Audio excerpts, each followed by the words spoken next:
দেখছেন Kolkata TV digital. আমি আপনাদের সঙ্গে অরিত্র। ইতিমধ্যেই টি-20 বিশ্বকাপ শেষ হয়েছে। সবাই তাদের পুরস্কার পেয়েছে, চ্যাম্পিয়ন্স দল, রানার্স দল। এর মধ্যে পাকিস্তানও জানেন তো অনেকটা টাকা নিয়ে দেশে ফিরেছে। কেন তারা ফিরলেন, কত টাকাই তারা নিয়ে গেছেন, বলবো আপনাদেরকে এই ভিডিওতে। নিউজিল্যান্ডকে হারিয়ে টি-20 বিশ্বকাপ জিতেছে ভারত এবং জয়ের ফলে আইসিসির কাছ থেকে কত টাকা পেলেন সূর্যকুমার যাদবেরা। যেটা আইসিসি সূত্রে খবর যে টি-20 খেলা কোনো দেশই বিশ্বকাপে যারা অংশগ্রহণ করেছেন তারা কেউই খালি হাতে ফেরেননি। তাদের জন্য পুরস্কার মূল্য ধার্য করেছে আইসিসি। যারা অংশ নিয়েছে তাদের প্রত্যেককে একটি নির্দিষ্ট পরিমাণ অর্থ দেওয়া হয়েছে। যে দল যতটা এগিয়েছে তার পুরস্কারের অঙ্কও তত বেড়েছে। রবিবার আহমেদাবাদের মাঠে নিউজিল্যান্ডকে হারিয়ে বিশ্বকাপ জিতেছে ভারত, ফলে সবচেয়ে বেশি টাকা পেয়েছেন সূর্যকুমার যাদবেরা। এবারে বিশ্বকাপের জন্য 120 কোটি টাকার পুরস্কার ধার্য করেছিল আইসিসি। প্রতিটি ধাপে টাকার অঙ্ক ছিল নির্দিষ্ট। বিশ্বকাপের গ্রুপ পর্ব থেকে বাদ যাওয়া দলগুলি পেয়েছে 2,30,00,000 টাকা।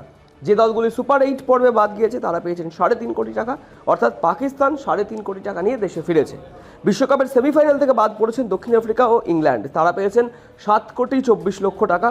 ফাইনালে রানার্স দল নিউজিল্যান্ড পেয়েছে 14,65,00,000 টাকা এবং বিশ্বকাপ জিতে চ্যাম্পিয়ন হয়ে ভারত পেয়েছে 27,48,00,000 টাকা।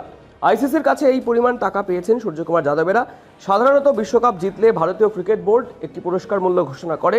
এবারও তারা সেটা করবে কিনা সেটা এখন দেখার বিষয়। যদিও মিঠুন মানহাসদের বোর্ড ক্রিকেটার ও সাপোর্ট স্টাফদের জন্য পুরস্কার ঘোষণা করে, তাহলে আরও বেশ কিছুটা টাকা কিন্তু সূর্যকুমার যাদবদের পকেটে যাবে।